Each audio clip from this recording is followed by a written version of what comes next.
이라고 생각하는 상식주의자 권순우 기자입니다. 허윤영 기자 나오셨습니다. 네, 안녕하십니까. 금융을 샅샅이 파헤치자 금사파 허윤영입니다. 예, 요새 어떻게 지내십니까? 뭐 요새 저녁 약속 많이 있어요? 네? 저녁 약속 많이 있어요? 뭐 슬금슬금 생기긴 하는데, 근데 모르겠네. 오늘 또 보니까 이게 3,000명이 사흘 연속, 나흘 연속인가요? 또 총리가 또 이렇게 되면은 다시 쪼인다. 네. 그러다 보니까 지금 애매한 것 같아요. 뭐 재택근무가 저희 회사도 공식적으로 해제된 것도 아니고, 그쵸. 그렇다고 막 마음 놓고 또 사람을 만나기도 애매하고. 네. 근데 저도 제가 어제 그 한 10여 년 전에 잘 알고 지내던 취재원을 만났어요. 그래가지고 이제 지난 어떻게 살았나 이런 얘기하다가 중간중간 있었던 일들 뭐 얘기하고 뭐 그러는데 재밌더라고요. 그 얘기가 뭐 예전에 그 셀트리온이 좀 위험할 때 네. 서정진 회장이 어떤 일 했었는지 뭐 그런 거 취재했던 얘기 뭐 그런 거 하는데 이게 꽤 얘기가 재밌더라고요. 그래서 우리가 좀 과거에 있었던 그 기업 경제에 옛날에 재밌었던 얘기들 그렇죠. 이런 것들을 좀 같이 해보면 어떨까라고 생각만 해보고 있습니다. 그 뭐 한진해운 사태라든지 뭐 예전에 우리금융 민영화라든지 뭐 과거에 있었던 여러 가지 사건들 아니면 되게 좋은 거 개발했던 얘기에 뭐 지나고 나니까 이런 게 있더라. 이런 콘텐츠들은 어떨까라고 좀 생각이 들어서 이런 것도 한번 그런 거 있지 않나요? 신문에 보면 뭐 몇 년 전 오늘 이런 식으로. 그러니까 새삼스럽게 옛날 얘기 하다 보니까 좀 재밌길래 그런 콘텐츠도 한번 생각을 좀 해봤습니다. 그리고 이번 주가 좀 바빴어요. 그 코트라 그 글로벌 비즈니스 컨퍼런스 진행하러 한번 갔었고 국회에서 수소 토론회가 있어서 제가 처음으로 그 국회라는 공식적인 자리에 토론자로 갔었습니다. 그래서 이런 방송하다 보니까 이런 걸 다 하네 뭐 싶은. 많이 하시지 않으셨습니까? 원래? 국회는 처음이에요. 국회만 처음이 아닌가요? 그러니까 다른 학회라든지 이런 데는 좀 네. 갔었는데 국회라는 공간에서 좀 국회는 아무래도 좀 공식적인 느낌이 좀 있잖아요. 그렇죠. 뭔가 무거운 느낌. 네, 박사님들하고 같이 얘기하는데 좀 준비 많이 해야 되겠구나, 공부 많이 해야 되겠구나라는 생각이 좀 들었습니다. 오늘 이야기는 일단 제가 준비한 거는 정부는 왜 그렇게 세금을 많이 걷었을까? 초과세수.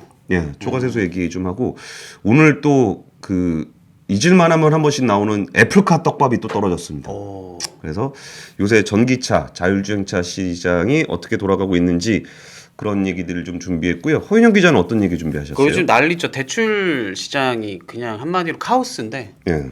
이게 좀 금리가 엄청 좀에 대한 불만이랄까요? 비난 여론이 높아지고 있거든요. 그래서 지금 어떤 현상이 빚어지고 있는지 좀 그런 걸 한번 짚어보고 그리고 4월에 아까 권선희 기자가 과거에 재밌었던 일은 아니지만 그래도 임팩트가 있었던 뭐 과거까지는 아니지만 6개월 반년 전에 그 온 국민의 공문을 샀던 사태가 있었죠. 그 LH 사태가 우리나라 사람들 참 잘 잊어버려. 그게 6개월 전이에요. 새삼스럽게 LH 사태 하니까 뭐 되게 옛날 일 같네요. 그렇죠. 근데 이게 조금 1심 재판 결과가 나오고 이게 또 어떻게 되고 있나. 근데 좀 약간 용두사미식으로 좀 그렇게 막 했었는데 끝이 좀 흐지부지되는 느낌이 있거든요. 그래서 좀 이런 거 한번 간단하게 정리를 해보고 싶습니다. 예, 네. 알겠습니다. 먼저 세금 얘기는 좀 뭐 길지 않게 할게요. 뭐 별 얘기도 아니고, 근데 좀 답답한 내용들이 좀 있어서, 그러니까 정부와 여당이 추가세수를 두고 좀 갈등을 좀 빚었어요. 이게 여당은 초과세수 세금을 더 거둔 게 한 20조 된다. 그래서 뭐 전 국민 지원금을 지급하자. 뭐 세금을 그렇게 많이 걷었으니 좀 국민들한테 나눠주자 뭐 이런 얘기였는데 뭐 지금은 철회를 했습니다만 뭐 지금 뭐 다시 계산해 보니까 뭐 그렇진 않더라 뭐 이런 정도에서 했는데 뭐 다들 아시다시피 누구나 다 생각할 수 있는 거는 선거철을 앞두고 좀 돈을 풀자는 거 아니겠느냐. 그렇죠. 사실 돈 들어오면 좋죠. 뭐 돈 들어오는데 싫어할 사람이 어디 있겠어요. 근데 과연 우리가 냈던 세금을 이렇게 선거를 목적으로 이렇게 나눠주는 게 과연 적합할까? 뭐 이런 생각이 좀 들었던 거죠. 근데 정부에서는 초과세수가 10조 원 수준밖에 안 된다라고 얘기를 했어요. 아까 여당은 20조, 네. 정부는 한 10조. 근데 이게 지금 적자가 되게 심해서 뭐 적자가 뭐 한 120조 뭐 이렇게 된다고 하는데 그러니까 빚감대 쓰는 것도 좀 부족하다. 뭐 그런 입장이었습니다. 근데 여당에서 굉장히 강경하게 나갔어요. 니네 진짜 10조 맞아? 너 지금 우리가 하는 거를 반대하기 위해서 거짓말하는 거 아니야? 일부러 쭉 깨잡은 거 아니야? 국정조사 한번 해볼까? 그랬더니 반나절 만에 국정조사라니요? 알고 보니 20조입니다. 이게 갑자기 반나절 만에 입장이 바뀌었어요. 근데 우리가 경기가 뭐 어떤지는 모르겠는데 정부가 왜 이렇게 세금을 많이 받은 걸까? 생각해 보면은 그 연간 국세 수입이 한 300조 원 안팎이거든요. 근데 올해 예상되는 초과 세수가 무려 50조 원입니다. 그러니까 50조 원에서 그러니까 50조 원이 예상이 되는데 20%나 되네요. 그렇죠. 예상한 것보다 20% 많다는 거예요. 그러니까 초과 세수가 20조냐 10조냐 이거는 그 50조에서 언더냐 뭐 이 정도의 얘기인 거예요. 그 초과 세수는 한 50조 된다는 거예요. 이게 이전에 가장 초과 세수를 많이 걷었던 비율로 따졌을 때 2019년에 한 9.5% 정도 됐었거든요. 근데 이번에는 거의 2배 가까운 거의 18% 정도를 더 걷은 거예요. 그러니까 세금을 거둘 거라고 예상했던 것보다 한 20%를 더 걷었다라는 거는 진짜 엄청나게 큰 규모입니다. 그럼 도대체 왜 그렇게 세금을 많이 걷었을까? 그 뭐 재난지원금이니 뭐 해서 뭐 50만 원 주고 뭐 그쵸. 한다 그러더니 코로나 때문에 돈도 많이 풀었을 텐데. 예, 근데 그건데 왜 이렇게 많이 걷었을까라고 좀 보니까 일단은 부동산 가격 오른 게 제일 커요. 부동산 가격이 수도권 아파트 매매 가격 지수 변동률이 뭐 8월에 1%, 1.8, 9월에 1.6, 10월에 1.4 이거 연으로 따지면 지난해 말 기준 대비 한 17% 정도가 올랐습니다. 와, 이게 부동산의 평균 가격이 18%가 올랐다는 전체 거니까. 우리나라 모든 아파트가 17%면은 특히 이 수도권 서울 쪽은 훨씬 더 올랐을 가능성이 크죠. 그 예금 넣어놓으면은 1%도 안 주는데 그러니까. 이게 17%가 올랐다라는 건 정말 어마어마한 거죠. 근데 부동산 가격이 올라가면은 취득세라든지 양도소득세도 같이 올라가요. 근데 취득세가 생각보다 굉장히 셉니다. 예를 들어서 서울 아파트 중위 가격이 한 10억 원 된다 그러면 취득세 3%다 그러면 3%인가요? 뭐 제일 작게 내는 게 3% 정도 될 네네네. 거예요. 그러면 3천만 원 내고 시작하는 맞아요. 거예요. 그냥 뭐 이사비 이런 게 들어가는 게 아니고 그냥 취득세로만 3천만 원 이상 내야 되는 그런 상황이라 이 세수가 굉장히 많이 늘어났다라고 합니다. 뭐 자산 가격 올랐으면 세금이 좀 늘어날 것도 있겠죠. 근데 여기서 제가 조금 뭐 설마 그렇겠느냐 하겠지만 좀 이상하게 보는 것 중에 하나가 왜 초과 세수 전망을 낮게 잡았을까라는 거를 봤을 때 기재부가. 네. 예. 이게 정부는 항상 부동산 가격이 좀 안정화되고 있다라는 얘기를 했어요. 이게 뭐 부동산 가격 안정화되고 있다, 하향 추세다, 막 계속 그런 얘기를 했단 말이에요. 근데 초과 세수를 잡을 때 부동산 가격이 올라가서 그 정도 세금이 나올 거다라고 추산을 할 수 있었을까? 그러니까 앞에서는 부동산 가격이 안정됩니다라고 얘기해놓고 뒤에 가서는 부동산 가격이 올라서 세금이 많이 늘어날 것 같아요라고 어떻게 전망을 하냐는 거예요. 두 개가 모순이 되잖아요. 맞습니다.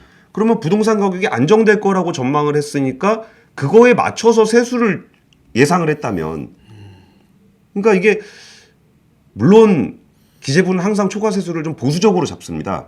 그 이유가 저희 사장님이 올해가 위기다라고 얘기하는 거랑 비슷해요. 그러니까 세수 전망을 너무 이렇게 널널하게 해놓으면 너도 나도 돈을 쓴다 그러기 때문에 조금은 좀 세수를 좀 타이트하게 잡아서 나라의 곳간이 좀 비어 있으니 많이 차지 않을 것 같으니 예산을 좀 아껴 써야 됩니다라고 얘기하는 거는 어떤 곳간지기의 어떤 기본적인 자세이긴 해요. 그렇죠. 근데 이 상황은 좀 다르잖아요. 그러니까 부동산 시장 전망을 밑으로 볼 수밖에 없었던 정부의 사정이 있잖아요. 네. 뭐 부동산 가격 오른다고 엄청 비판을 받으니까 비판받고 있는데 정책을 쓰면서 그럼에도 불구하고 부동산 가격이 오를 것 같습니다. 그래서 초과 세수가 이만큼 될 것 같습니다. 이게 안 되잖아요. 그래서 이 모순 사이에서 부동산 관련 세금에 대한 세수를 좀 작게 잡지 않았을까라는 생각이 하나 있고 일단 또 우리들 주식 투자 하시는 분들이 세금을 많이 냈습니다. 워낙 그 세금 거래, 그러니까 주식 거래를 많이 해서 그런데 유경준 국민의힘 의원이 국세청에서 받은 자료를 보니까 올해 상반기에 증권 거래세 우리가 거래를 하면서 8조 5천억 원을 냈습니다.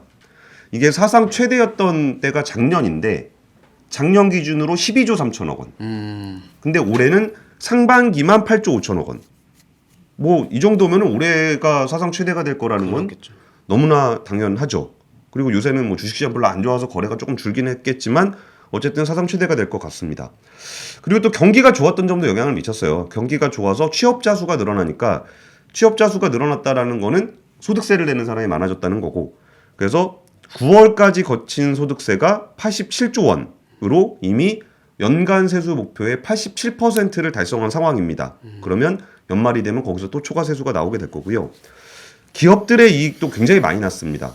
9월까지 65조 2천억 원의 법인세를 냈는데 연간 목표가 65조 5천억이었어요. 99%를 이미 법인세는 달성을 했어요.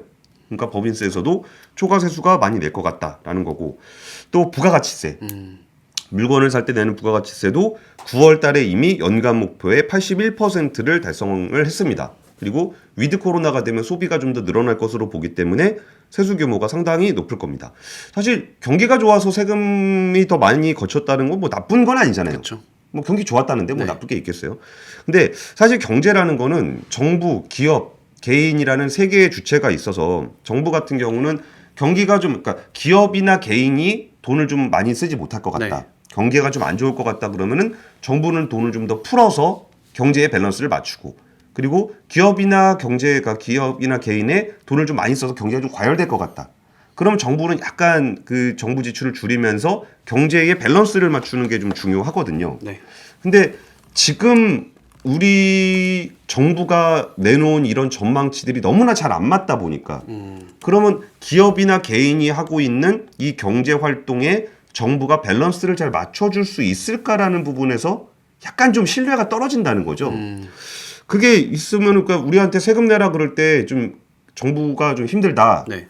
여기저기 코로나 때문에 예산을 써야 될 일이 많다. 그러니까 좀 세금을 좀 더 냈으면 좋겠다. 그랬을 때 국민들도 어느 정도는 맞아. 내가 지금 우리는 월급쟁이잖아요. 그쵸. 그러면 힘들어하시는 자영업자분들이나 이런 분들한테 좀 예산을 많이 써야 되니까 월급쟁이들한테 좀 세금을 좀 더 걷거나 아니면 자산을 좀 가진 사람 중에 자산이 좀 많이 늘어난 부분에 대해서 좀 세금을 좀 더 내세요. 네. 힘든 사람들 좀 도와줘야 됩니다라고 하면은 뭐 그래도 세금을 내기 싫지만 그래도 조세 저항성이 그나마 조금 낮아질 텐데 그러니까 우리한테 얼마 걷는지도 모르면서 세금을 그냥 엄청나게 많이 걷었다 그러니까 일단 여기에 대한 신뢰도가 좀 떨어지는 측면이 좀 있어요. 또 하나는 여당에서 그 재난지원금 뭐 이름은 좀 다르겠지만 이 세금을 또 이렇게 예산을 좀 쓰겠다라고 하는 건데 이유가 야 많이 걷었으니까 쓰자.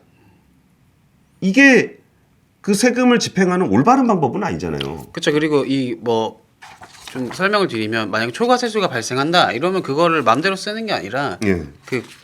법에 정해져 있다고 하더라고요. 예. 이제 뭐 교육세라던가 이런 걸 먼저 이제 하고 그다음에 이제 세 번째가 이 국채 상환 용도로 써야 된다. 이게 바뀌고 있는데 여당에서는 이거를 재난지원금으로 쓰자 이래 버리니까 국간제기인 기재부 입장에서도 이렇게 나올 수밖에 없는 그런 상황인 거겠죠. 그렇죠.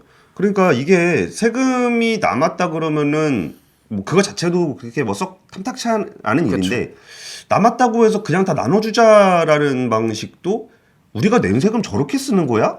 맞습니다. 라는 부분에 대해서 세금을 걷는 과정과 세금을 쓰는 과정에서 굉장히 좀 신뢰를 잃게 되는 해프닝이지 않나 싶은 거예요. 그러니까 사실 이런 문제가 불거지진 않아요. 예산 소위나 이런 데서 이렇게 조용조용히 맞습니다. 네. 진행이 되기 때문에 일반 국민들이 잘 모르고 넘어가는 경우가 많은데 이 문제가 어떤 정부와 여당의 갈등을 통해서 불거졌을 때 그 모습을 보고 있는 우리의 세금이 이렇게 거쳤구나 저런 식으로 쓰려고 그러는구나라는 그런 모습을 봤을 때 조금 속상한 느낌이 좀 들었어요. 좀 신뢰가 좀 못하겠는 느낌이 좀 들었고 이게 경기가 좋아서 돈을 많이 벌고 세금을 많이 낸 사람도 있지만 모든 사람이 행복한 건 아니잖아요.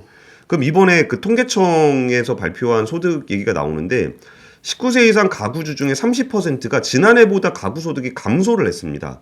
그리고 부채는 오히려 늘었어요. 생활비에 여유가 있다고 응답했던 응답은 여유가 없다라는 응답이 한 60%에 달했고 노후 준비를 하고 있는 것의 60%가 국민연금밖에 없다는 거예요. 그러면은 우리 사회가 지금 뭔가 해야 되는 그 밸런스적인 측면에서 이 세금이라는 걸 어떻게 걷어서 어떻게 쓸지가 그렇게 나이브한 상황은 아니라는 거죠. 이게 야, 돈 많이 벌었으니까 세금 많이 내고 그럼 경기 좋은 거 아니냐라고 해서 그건 좋은데 이 경기 좋고 돈 많이 번 것의 대상이 30% 정도는 아니라는 거잖아요.